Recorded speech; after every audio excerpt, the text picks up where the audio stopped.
diha ko ni usa ka chaplain mga kaigsuonan nga iyahang gidasig ang iyahang mga graders, grades 1 to 3 pupils sa pagsuwat sa usa ka papel sa ilahang mga pangutana nga buot niyang tubagon. Tuod man ang mga bata excited kaayo. Daghan kay silang gi-submit sa school chaplain nga mga pangutana mahitungod sa Ginoo. Duha niini mga kaigsuonan ang mi-stand out niya nakapahinuklog kaayo sa maong school chaplain. Ang unang pangutana nagkanayon, Dear Father, does God also pray? If He does, to whom does He pray? Is there a God for God? Laka mo kuno suway og tubag ana. Sayon ba?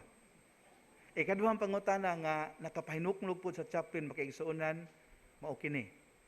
Dear Father, how does God tell good people from the bad ones? Do you tell Him about it? Or does God simply read about it in the newspapers? Halaka mo. Try to answer that. Tulukibon kay makaigsuonan gikan sa kinaadman sa mga mingon tangpunga wa pa kaayoy buot. Nganong ako ang gipaambit kaninyo tungod kay ang atong ebanghelyo karon makaigsuonan ug ang mga pagbasa nagpadayag og mga kamatuoran nga tulukibon sab kaayo. Ang gigamit nga imagery sa atong Ginoo karon mao ang vine ug ang branches, vineyard. Nya samot na gyud nato mga Pilipinohon nga dili kay sinati anang ubas kay naanad naman taglumboy. Mao na nga samot katulukibon alang kanato. Pero sige lang atong sulayan og hubad kining maong kamatuoran nga buot niyang atoang masabtan ug atoang kalipayan. Makaigsuonan sa pag-angkon sa Ginoo nga siya mao ang matuod nga punuan sa paras, iyang gimatuod ang iyang kalainan sa parasan sa Israel nga matud pa sa karaang tugon namungag aslom, nadunot og gisugnod. Gidapit kita sa Ginoo karon nga magmabungahon. Take note, magmabungahon in a spiritual sense.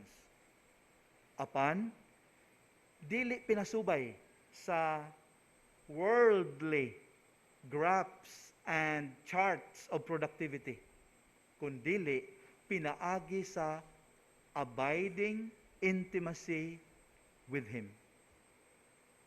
Busa, giniyahan sa allegorical images sa atong santos nga ebanghelyo karon, atong ipunting ang atong pamalandong nining atong panagtigom sa duha ka klase sa mga sanga nga hulagway sa duha ka matang sa mga sumusunod sa atong Ginoo. So let's focus on that sa atong pamalandong karon. Unang punto sa atong pamalandong.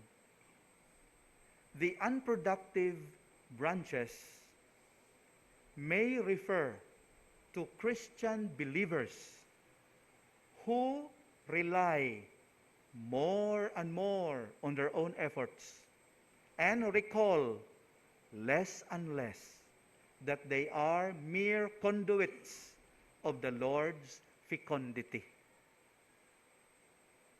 Palihog pamalandungin ninyo. Second letter of Paul to the Corinthians, chapter 3, verses 4 to 5. Mga kaigsuonan, matud pa sa mga viticulture practitioners. Unsa maning viticulture? Kani ganing the art and craft of pag-atiman o pag-ugmad sa mga ubas. So ang tawag ana niya nga art and craft, viticulture.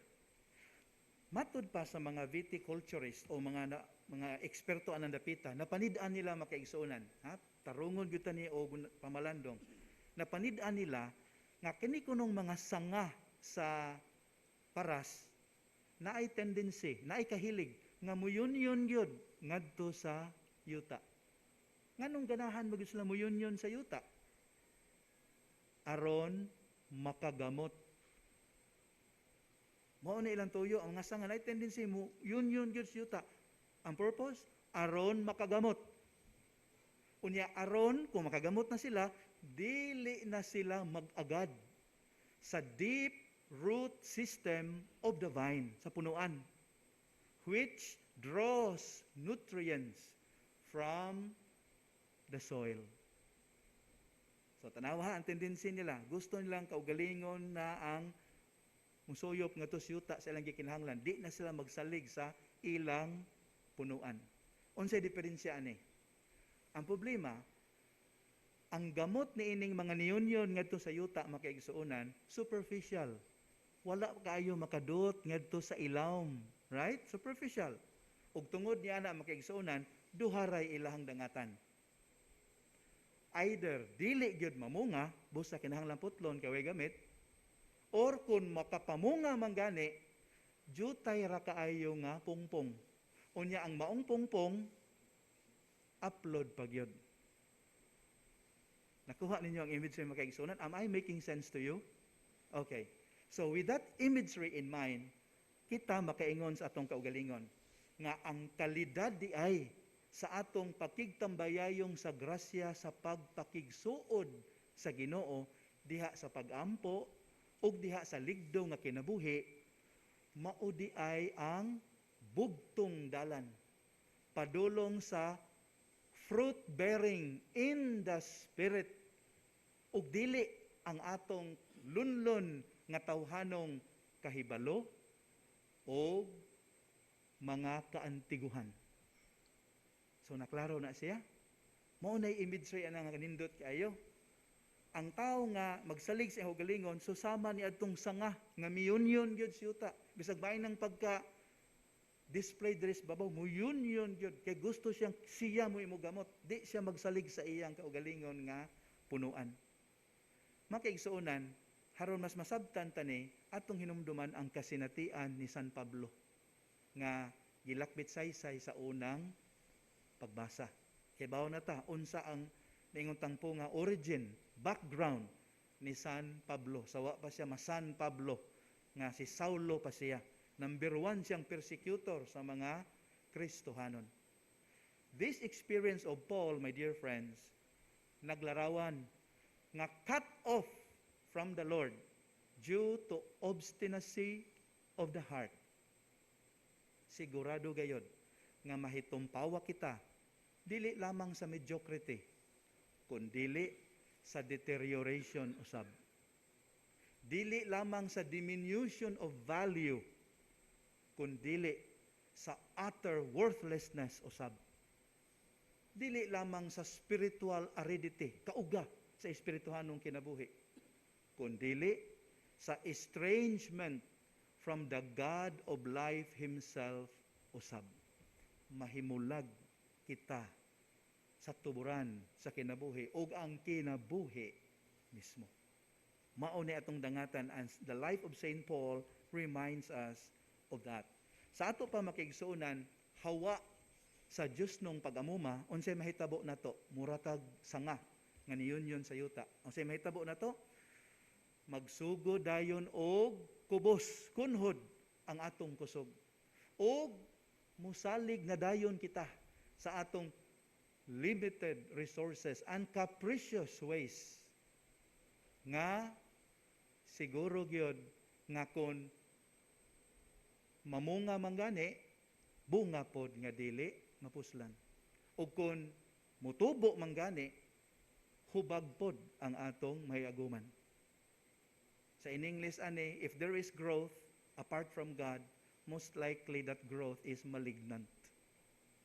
Bantayanan kaayo.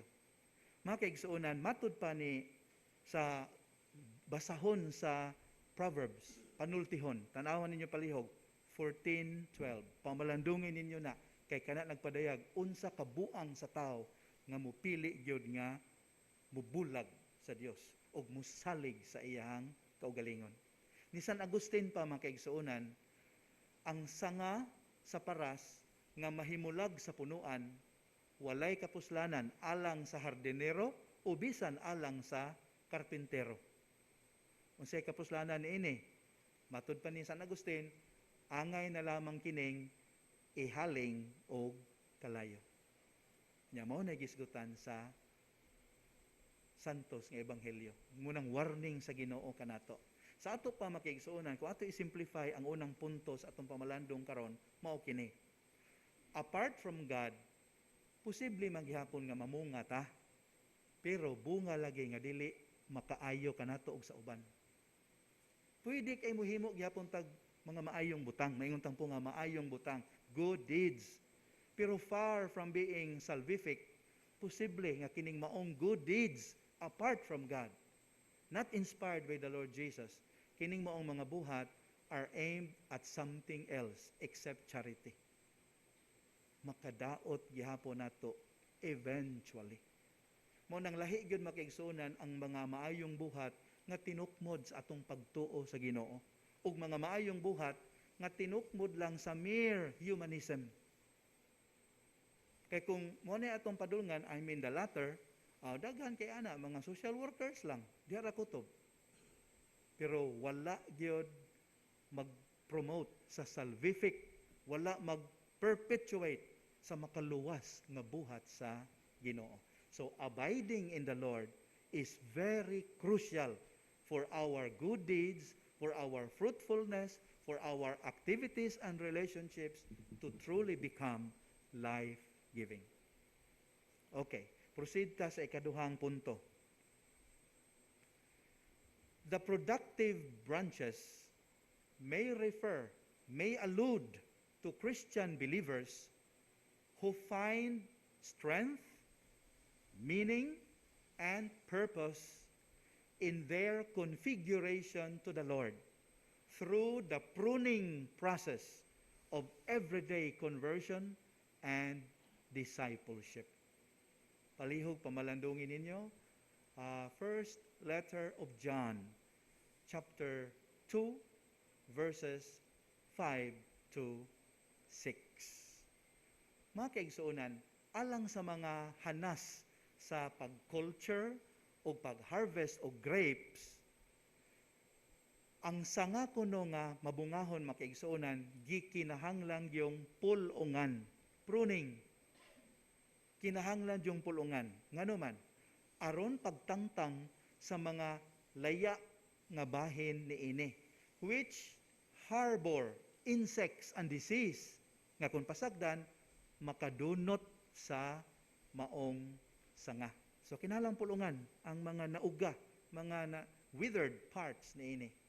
Nya aside from that, aron usab pagkontrol sa heavy growth niini. Ngano man, haron the life of the vine will concentrate on the fruit of the branches, not on the branches themselves. Kinahanglang pulungan. Muna ko atong tan-awon makiigsunan daw madagmalon kaayo kining process of pruning. Very cruel.